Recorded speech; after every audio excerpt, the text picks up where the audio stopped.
नमस्कार, मैं हूं हरिशंकर व्यास। सेंट्रल हॉल में आपका स्वागत है। विचार करें कि 1.25 अरब लोगों की आबादी में बहस और शोर के ठेकेदार कौन हैं? टीवी चैनलों, मीडिया और भाषणबाजी से जो हल्ला मचाते हैं उनकी संख्या कितनी है? और फिर यह भी सोचें कि ये देश हित और देश सुरक्षा की चिंता लिए हुए क्या होते हैं। जाहिर है मैं यह याकूब मेनन पर हुए बवाल के संदर्भ में बात कर रहा हूं। सऊदी अरब हो या अमेरिका, इनमें आतंकी को मौत की सजा राष्ट्र धर्म है। सऊदी अरब सहित तमाम इस्लामी देशों में ओसामा बिन लादेन से लेकर फिलहाल आईएस के जिहादियों, आतंकियों के प्रति मौत के घाट उतारने की रीति नीति है। मतलब देश की सुरक्षा और कानून के राज के लिए जो जरूरी है उस पर सख्ती से काम हो। मगर भारत में शशि थरूर से लेकर ओवैसी जैसे कोई 1000 चेहरे ये हल्ला मचा देंगे कि भारत राष्ट्र हत्यारा है। मुसलमान होने के कारण किसी को फांसी हो रही है। अपना मानना है कि भारत में हिंदू की उदारता ने मुस्लिम समाज को जितना सुरक्षित, गरिमापूर्ण और मनमाफिक जीने का मौका दिया हुआ है, दुनिया के किसी दूसरे देश में ऐसा नहीं है। बावजूद इसके भारत में बौद्धिक हल्ला क्या होता है? इस देश में 500 व 1000 वामपंथी सेकुलर बुद्धिजीवियों ने अपने कूट तर्कों से भड़काने और जहर फैलाने का रुख अपनाया हुआ है। क्या नहीं? आज इस पर चर्चा है, मगर उससे पहले गपशप और खास सुर्खियां। शुरुआत सियासी गपशप से करते हैं।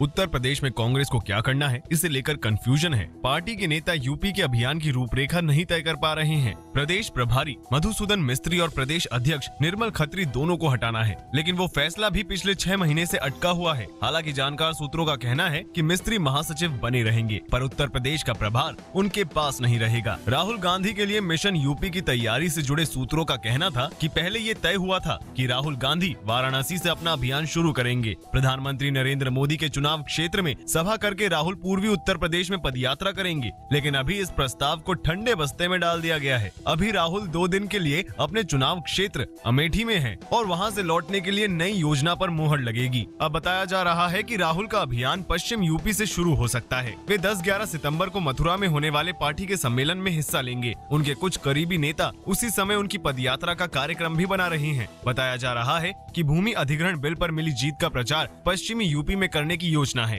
आखिर पश्चिमी उत्तर प्रदेश के भट्टा परसौल से ही राहुल ने इसका आंदोलन शुरू किया था और उसी समय जयराम रमेश को बिल बनाने के लिए कहा था।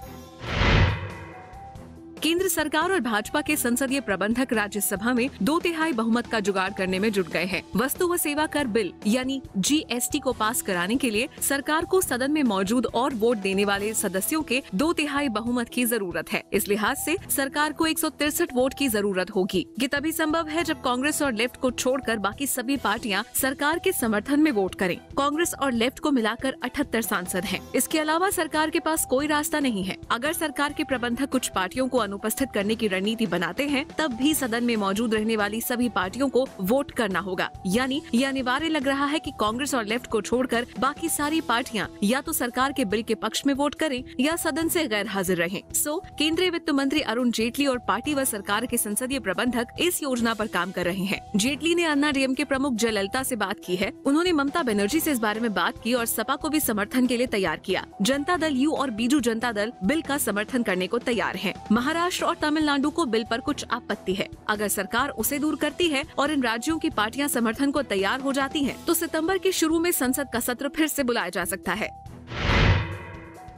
केंद्र सरकार को संसदीय प्रबंधन में मुश्किल आ रही है। जीएसटी बिल पर सहमति बनाने की कोशिश में सबसे ज्यादा बाधा बिहार चुनाव के कारण आ रही है। बिहार में अक्टूबर-नवंबर में चुनाव होना है। उससे पहले कोई भी गैर भाजपा दल अपने को भाजपा के साथ नहीं दिखाना चाहता है या कांग्रेस के विरोध में नहीं दिखना चाहता है। सरकार के जानकार सूत्रों का कहना है कि बिहार चुनाव के कारण कांग्रेस को अलग थलग करना मुश्किल हो रहा है। बिहार में कांग्रेस ने कोशिश करके महागठबंधन बनवाया है। राजद और जदयू दोनों उसके असर में हैं। सीट बंटवारे में अनदेखी की वजह से एनसीपी इस गठबंधन से बाहर होने की तैयारी में है, लेकिन उसको भी उम्मीद है कि कांग्रेस उसकी मदद करेगी। इसके अलावा जनता परिवार की कमान संभाल रहे मुलायम सिंह यादव भी किसी न किसी रूप में इस गठबंधन से जुड़े हैं। हालांकि प्रदेश में उनकी पार्टी इसका विरोध कर रही है। तमिलनाडु की विपक्षी पार्टी डीएमके भी कांग्रेस के साथ तालमेल की बातचीत कर रही है। राज्यसभा में उसके 4 सांसद हैं। अगर भाजपा सीधे कांग्रेस को निशाना बनाती है तो कई पार्टियां उसके समर्थन में खड़ी हो जाती है। तभी जीएसटी बिल का समर्थन करने वाली पार्टियां भी चाहती हैं कि बिल को बिहार चुनाव तक टाला जाए, लेकिन वित्त मंत्री अरुण जेटली इसे हर हाल में 1 अप्रैल 2016 से लागू करना चाहते हैं। इसलिए वे शीतकालीन सत्र तक इंतजार नहीं कर सकते हैं। अब आज की सुर्खियां ये लीक से कुछ हटकर है और इनसे देश की दशा दिशा को बूझ सकेंगे।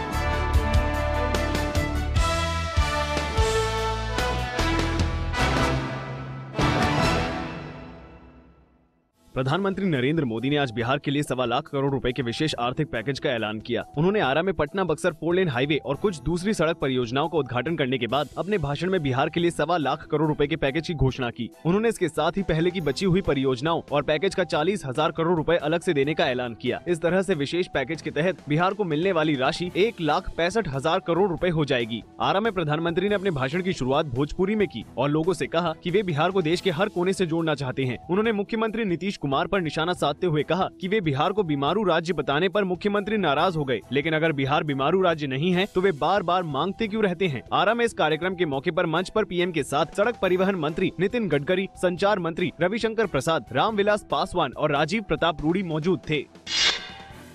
प्रधानमंत्री नरेंद्र मोदी ने बिहार के सहरसा में एक चुनावी रैली को संबोधित करते हुए कहा कि चुनाव की तारीखों का ऐलान किसी भी समय हो, भाजपा चुनाव के लिए तैयार है। साथ ही उन्होंने दावा किया कि बिहार के लोग भाजपा को पूर्ण बहुमत देने के लिए तैयार हैं। प्रधानमंत्री मोदी ने मैथिली में भाषण की शुरुआत की और कहा कि बिहार को जंगल राज की वापसी का डर सता रहा है। उन्होंने बिहार के पूर्वांचल इलाके में एक बड़ी रैली को संबोधित करते हुए मुख्यमंत्री नीतीश कुमार पर निशाना साधा। कोशी में आई भीषण बाढ़ के समय गुजरात सरकार की ओर से भेजी गई मदद का चेक लौटाने के लिए उन्होंने नीतीश को निशाना बनाया और कहा कि ऐसी अहंकारी सरकार को जाना चाहिए। उन्होंने आरोप लगाया कि नीतीश कुमार सत्ता के लिए जयप्रकाश नारायण का बुरा करने वाली कांग्रेस से मिल गई है। प्रधानमंत्री ने कहा कि जेपी की मौत के लिए कांग्रेस के लोग जिम्मेदार हैं। उन्होंने लोगों से कहा कि बिहार में जंगल राज नहीं आने देना है और हत्याएं बंद करानी है तो भाजपा की मजबूत सरकार पटना में बनवाएं।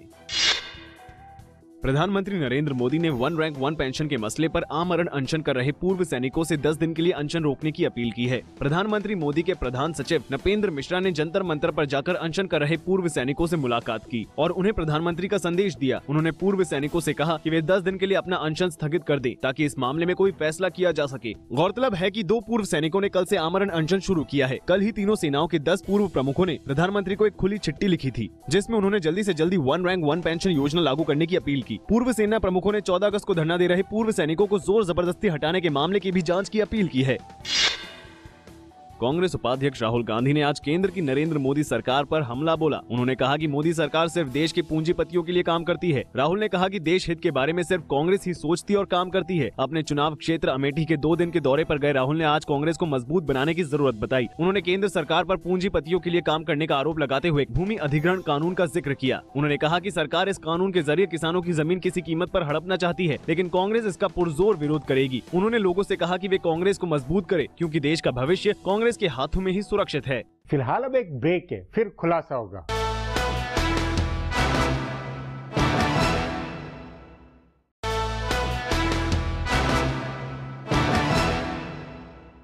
सेकुलर होने का मतलब फांसी के कानून को मुलतवी करना नहीं हो सकता। आतंकी और हत्यारे पर यह सोचते हुए रहम नहीं हो सकता कि इससे अल्पसंख्यकों पर क्या असर होगा। दुनिया के किसी भी इस्लामी या लोकतांत्रिक देश में जाकर देखें कि वहां कैसी सख्ती है। इस पर आगे चर्चा करें, उससे पहले देखें मेरा ये खुलासा।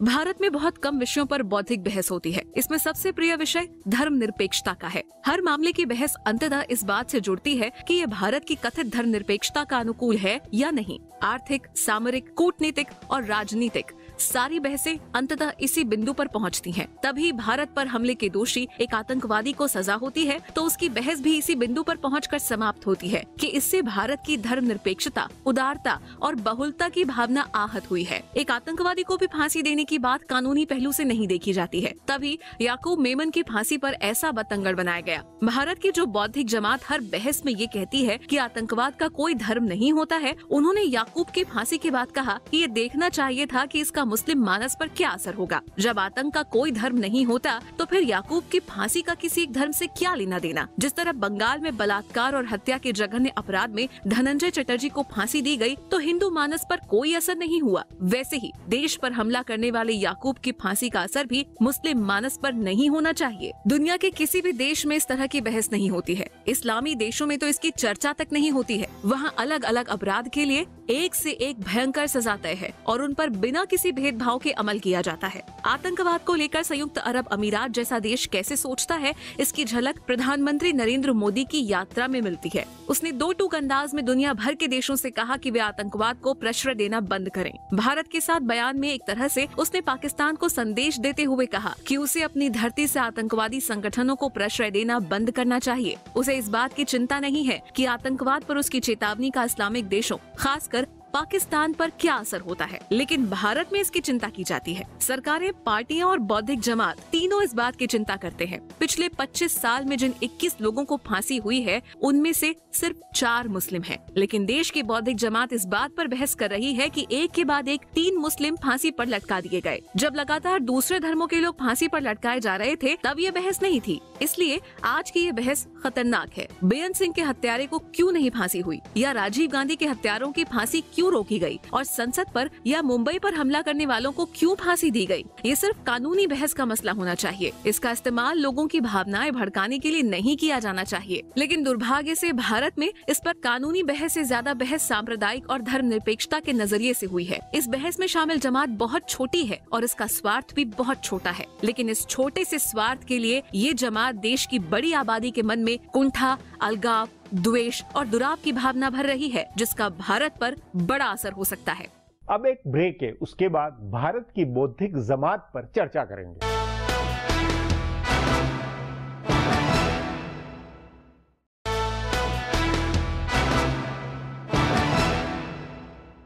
शशि थरूर, ओवैसी और प्रशांत भूषण, ये 3 उदार, कट्टर और वाम विचारों के 3 प्रतिनिधि चेहरे हैं। इन तीनों ने याकूब मेमन की फांसी को लेकर देश में कैसी बहस चलवाई।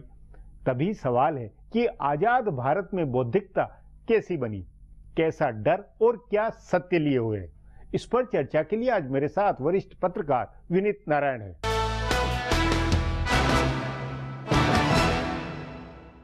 विनीत जी, शशि थरूर उदार, लिबरल, प्रशांत भूषण वामपंथी, ओवैसी कट्टर, इन तीनों ने याकूब मेमन की फांसी को राष्ट्र के द्वारा की गई हत्या को जिस तरह बताया है, उससे हमारे देश की आजाद भारत के बाद जो इंटेलेक्चुअल, जो बौद्धिक, जो बहस या बौद्धिक पना जो है वो किस तरह का झलकता है। देखिए, सन 78 में मैं जवाहरलाल नेहरू यूनिवर्सिटी में पढ़ने आया था, तो पहली बार ये महसूस हुआ कि इस देश में सच्चाई को, परंपरा को, संस्कृति को अपनाना हीनता की बात है जी। गर्व की बात क्या है कि आप चाहे तो इंपोर्टेड मार्क्स की आइडियोलॉजी ले, माओ की ले लो, चाहे आप वेस्टर्न लिबरल डेमोक्रेटिक थॉट ले लो, चाहे आप सेकुलरिज्म के नाम पर प्रो माइनॉरिटी ले लो, ये तो हो गया प्रोग्रेसिव होने की पहचान।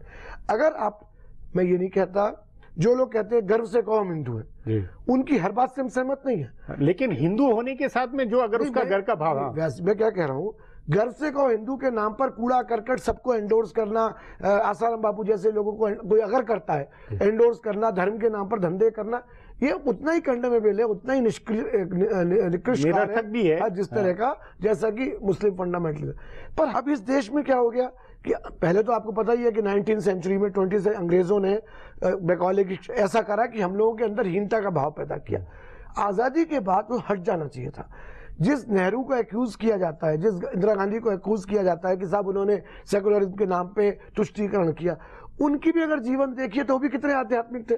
हमारे देश के बुद्धिजीवी जो है, हमारे देश के पत्रकार जो है, उनको ये कहने में भी शर्म आती है कि हम हिंदू। मैं अपने को सुनिए, मैं अपने को फैनेटिक हिंदू नहीं मानता, मैं फैनेटिक हिंदू जमात से अपने को अलग रखना चाहता हूं, मगर मैं ऐसा भी सेकुलर नहीं हूं जिसको अपने को हिंदू कहने में नहीं, ये मुद्दा बुनियादी एक मुद्दा ये भी है कि असली जो मुद्दा है कि भारत राष्ट्र राज्य की सुरक्षा, उसके हित, क्योंकि याकूब मेमन को फांसी का मतलब कि राष्ट्र ने एक हत्या की है, ये अपने आप में देश की सुरक्षा, देश के राष्ट्र हित, क्योंकि इसी मामले में अगर सऊदी अरब हो, इससे लेकर अमेरिका हो, कोई लोकतांत्रिक या पश्चिमी देश हो, वो अपनी सुरक्षा, वो आतंक, इन मामलों में कोई कंप्रोमाइज नहीं कर सकते। कानून के राज पर जो कानून है उस पर अमल 100% चाहेंगे, तो ये भी समझ क्यों नहीं बन। 257 आदमी मुंबई ब्लास्ट से मरे 1993 में, और उस शहर में जहां हिंदू भी मरा, मुसलमान भी मरा, पारसी भी मरा, जैन भी मरा, उस शहर में 25,000 आदमी याकूब मेमन के जनाजे में जा रहे हैं। इस मानसिकता को बढ़ाने वाले कौन लोग हैं? आप जब इसको ग्लोरीफाई करेंगे इस तरह की चीज को, देखिए विनीत जी कि ये जो भाव है, ये जो है कि भाई ऐसा है, तो ये आखिर अपने यहाँ ये क्या उस सेकुलर विरासत या जो चला आ रहा लेफ्ट और प्रगतिशील उनके कारण है, या सचमुच में 1000-2000 की एक माइनॉरिटी ने जबरदस्ती इस तरह का एक हल्ला? क्या बिल्कुल ठीक बात है आप कह रहे। आप देखिए पीटीआई जैसी न्यूज एजेंसी, या फॉर दैट मैटर कितनी भी न्यूज, पिछले 30 सालों में और बल्कि आजादी के बाद से आप देखिए मीडिया में ज्यादातर कौन लोग हावी रहे? जिनका लेफ्ट ओरिएंटेशन था। अभी इसको आप कह सकते हैं कि साहब राइट ओरिएंटेशन का मतलब हो गया कैपिटलिज्म के नहीं, साथ। तो उसमें एक ये कि राइट, एक तर्क ये भी कि राइट वाले या दक्षिणपंथी या लिबरल, ये अपने यहाँ बौद्धिक जो है, जो मेधा होनी चाहिए वो विकसित नहीं हुई है, उसका दमखम उन लोगों में है नहीं है, ये भी एक तर्क है। इस कारण वो लोभी हावी हुई है। ये कहिए कि उन लोगों में ये कॉन्फिडेंस नहीं रहा, उनको पेट्रोनेज नहीं रहा, पेट्रोनेज नहीं मिला। असली में तो ये कि पेट्रोनेज नहीं मिला, और अगर अब नई दूसरी सरकार उससे पलट अटकाती है और वो पेट्रोनेज देती है, तो वो फिर ये खतरा महसूस करके चिल्लक होती है। एक सरकार के संग एक समस्या आ रही है मोदी जी की सरकार के साथ, कि आप अगर इनकॉम्पिटेंट लोगों को इंपॉर्टेंट पोजीशन पे बिठाएंगे कोई मतलब नहीं है, तो उससे फिर बदनामी होगी। आपको अगर ये सरकार भारतपंथी, इसको हिंदूवादी, भारतपंथी, सनातन संस्कृति, राष्ट्रवादी विचारधारा के लोगों को महत्वपूर्ण पोजीशन बिठाती है, तो ये प्रशंसनीय कार्य है, पर वो कॉम्पिटेंस होनी चाहिए। आप इनकॉम्पिटेंट को बिठाएं। कश्मीर के हिंदुओं के साथ जो अत्याचार हुए, जिस तरह उनको निकाला गया, आज तक जो निर्वासित जीवन जी रहे, यही जो मानवाधिकार वाले, इनमें से कितने लोगों ने शोर मचाया?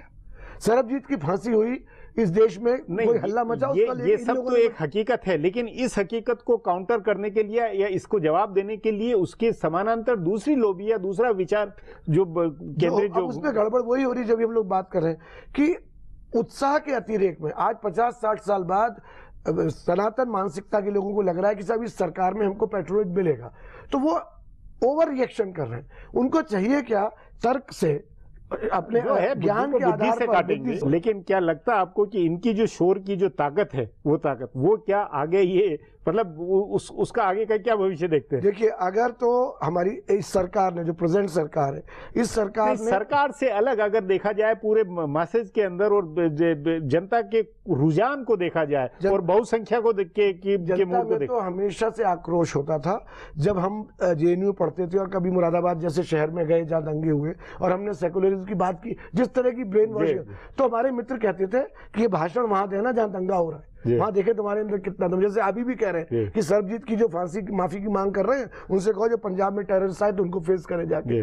माने जिसने ग्राउंड रियलिटीज फेस नहीं करी, आम चेयर्स पे बैठ, मतलब कुल मिलाकर ये हवाबाजी है तो हवाबाजी ही है, नीचे जमीन से इनका कटाव, जमीन से इनका संबंध नहीं है। और इन लोगों ने रॉयल पेट्रोनेज एंजॉय किया है, फेलोशिप है, बढ़िया पोजीशंस हैं, प्रोफेसरशिप है, अवार्ड्स हैं, फॉरेन, इस सब के चक्कर में सरकार इनकी मिली भगत रही है। पर वो अब नेक्सस टूट रहा है, अब एक नई तरह की चीज उभर के आ रही है, तो इनको बहुत ही ज्यादा फ्रस्ट्रेशन हो रहा है। जी विनीत जी, बातचीत को यहीं समाप्त करेंगे। प्रोग्राम में आने के लिए बहुत बहुत धन्यवाद। हमारा प्रोग्राम अब यहीं खत्म होता है। आग्रह है कि प्रोग्राम पर अपनी राय hsvyas@nayaindia.com पर ईमेल करके बताएं या hsvyas@Twitter पर जाहिर करें। सो कल फिर मिलेंगे इसी चैनल पर इसी समय।